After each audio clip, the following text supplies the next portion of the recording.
and the dice too. The dice is custom. It's got Murlocs printed on every side. So good stuff.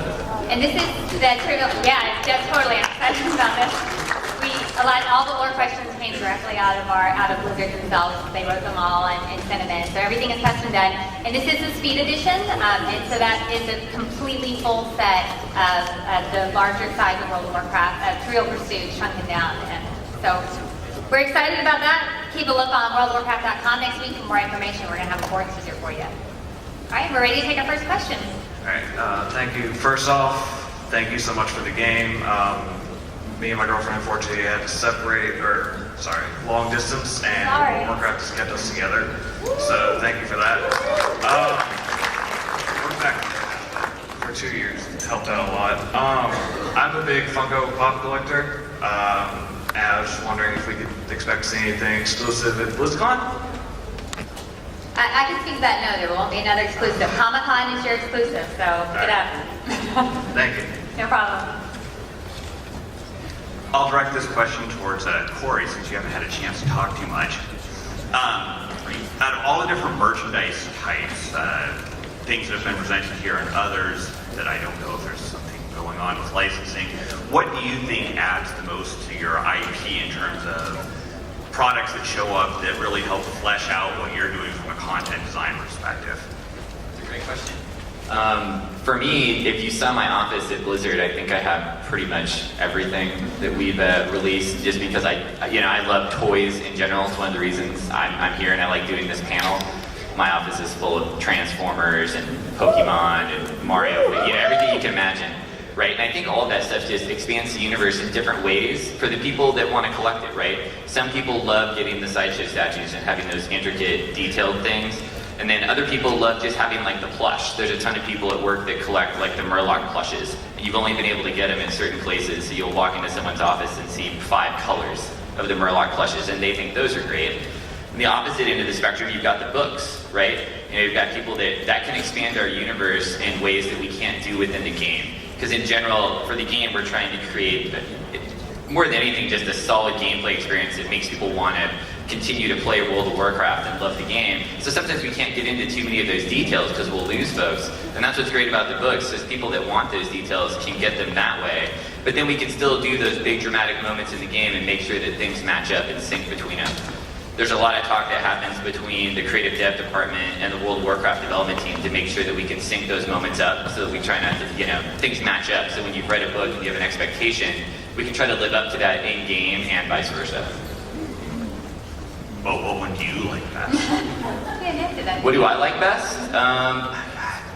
I'd have to say, I have all of the sideshow statues from all of our franchises. I've got the original, the Marine, I've got the Draenei, and the Blood Elf that we did. I just got Arthas in and had to clear off space. Actually had to move a big swath of Pokemon plushes out of the way to make room for that guy. Yeah, for Arthas, the complete opposites. But those, really, it's just amazing to see something that exists only as 3D polygons in game, and then you get to see this physical representation of it. It's kind of similar to when we got the Frostmourne sword in. Everyone just kind of freaked out because you finally got to see something like that we've heard about for so long. I just think that physical representation of some of those things is dramatic. They're awesome. Thank you. Hi, I was told I should direct my question to Nick. I thought the figure prints were really cool, where you could have a printout made of your character. Do you think there will ever be a point where you'll make 3D models of characters downloadable? Maybe not just player characters, but NPCs as well, or characters from other games people could print using 3D printers at home? The technology of 3D printing is amazing, and it's obviously blowing up right now. I've been doing a lot of research on it, and it's definitely beginning to think differently about a lot of the assets that we have. Because we have archives of this stuff, and it'd be really cool to potentially get some of that stuff in your guys' hands. We have not really dug too deeply into it though, but there's definitely a huge future around printing technology, so I could see us definitely delving into that. The other thing too is, some of these assets aren't necessarily designed to be printed, and so that, it'd certainly be something that we'd have to create and make sure that it's consumable. It's definitely something that's exciting, but no real answer right now. Do you have a 3D printer? Not yet. Awesome. What type of models would you be interested in? Well, there's one downstairs that they've been printing today that are as cheap as about $1,200. So those. Yeah, like Nick said, the fingerprinter is our partner. When they do print, they have to modify the files quite a bit. That's a really good idea. Thank you. That's great. Okay. Hi there, I'd like to direct my question to Nick and Jason. I know that we're all really excited about Zerg units and just the Zerg side of StarCraft. I was wondering if you are going to be doing anything to go along with the new Kerrigan, like for Hydralisk or some Banelings or some Zerglings to go along with that kind of detail. For the sideshow sculpture? Yep. Nick? No, I mean, we're focusing on Kerrigan right now. Certainly having a companion piece could be really interesting. I'm sure you guys have seen like the Baby Deathwing and certain things like that. It's certainly not something we're digging out right now, but that doesn't mean we couldn't, and it's a great idea. And the wheels are already turning, and so probably gonna have a conversation with these two guys right after this. That's a great idea. Thank you. Thank you. Hi, I believe this question goes to Jason. Last year at BlizzCon, Chris Manson pulled out the Doomhammer, and I was stoked right when he pulled that out. I ran straight to the merchandise table. I was wondering if Epic Weapons have anything else planned regarding the Epic Weapons, let's say Illidan or something like that. And the second question I have is regarding Mega Blocks, if you guys have anything planned towards the next series. I mean, I've seen Series 2 with the Spectral Tiger, and I just wanted to see if you guys have anything along the lines planned. All right, so question one. What's going on with our weapon replicas program? Yeah, we love what happened with Frostborn, and we love seeing that sort of cinematically realized. Same thing with Doomhammer. In fact, we have one in our booth right now, and it's about 18 pounds. And so I did like I had to raise it last night to see if I could actually do like the whole Thor pose, right?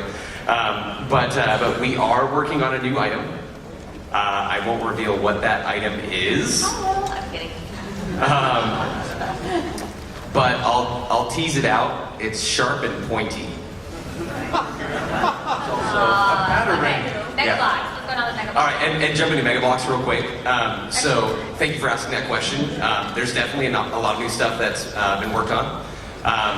If you go to our booth right now, you can kind of see some of the items that are out right now or just on the cusp of being out. Stuff like our Pet Battle 3 packs. So if you haven't seen those, it's awesome. You can actually get like Murlocs in Mega Block form.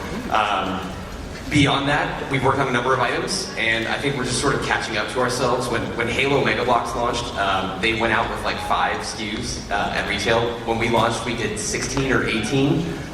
So we're just kind of waiting for that stuff to clear a little bit better, and then you'll start seeing new items. But there is new stuff available today at Toys R Us. Thank you.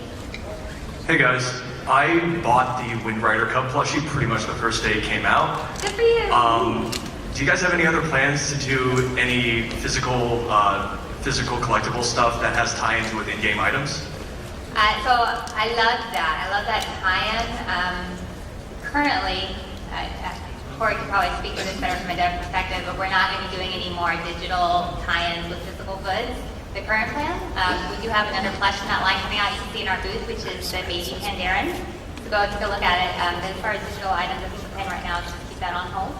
Yeah, I think we'll continue to do pets and mounts like you've seen, but they won't be connected to like a physical plushie. Yeah. Thanks.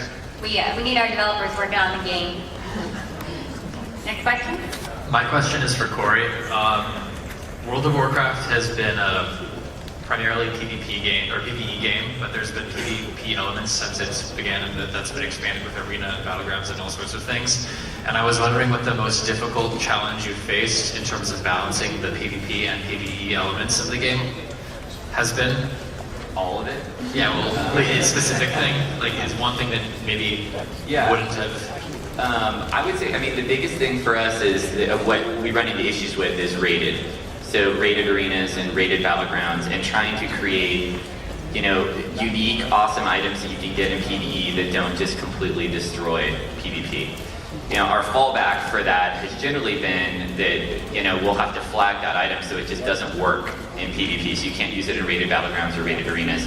In general, we don't like that solution because who wants to work all this time to get an item and then not be able to use it to kill other players? So, you know, so that's not a solution that we're happy with. So what we've been doing recently is things where a lot of times our legendary items have what we call a proc on it. So the item will look really cool, but occasionally in combat it'll proc a really powerful effect that you get. Just recently we've gotten control over those, so what we can do is set up a different kind of proc rate that happens in PvP, or we can change the power of the proc in PvP, so that you don't have to not be able to use that weapon. You can still use it, it just won't be so strong that it would overpower you specifically in PvP. We're going to be doing some of that with the new trinkets that are in patch 5.4 that you can get, so they will be usable, they're just going to have reduced rates. And we think that's a cool solution because that way people don't have to give up these items they've worked for, but then they can still, you know, use them in the part of the game that they really enjoy, which might be PvP for those people. Is this something that'll be retroactive with proc weapons or weapons moving forward? We're going to test it out in 5.4. I think actually the first thing that's going to have these, I believe, is going to be the legendary cloaks that are in 5.4. Finally, people are going to be able to get them and use them for the raid there. And so we'll start out there, see how it works, check the reaction. If we like it, that's definitely something we could see expanding to, you know, backwards to old items and continuing to use it moving forward. Thank you. Yep.